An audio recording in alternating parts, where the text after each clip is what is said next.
There we have a Nokia X30, and today I will show you how you can enable Incognito mode on the 3 most popular web browsers from the Google Store.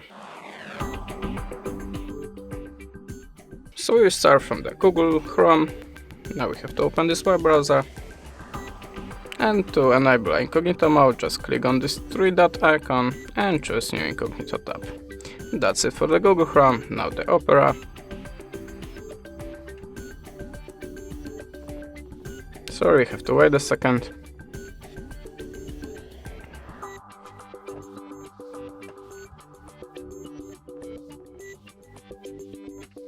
Okay, to enable Incognito mode on Opera, we have to tap here on this little tab icon and switch to the private in the right up corner.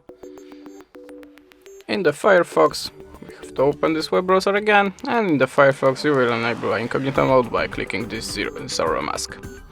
If your background is purple, it means you are in the Incognito mode and your history will be not saved. And that's it. Thanks for watching, leave us a subscribe and a comment, and goodbye.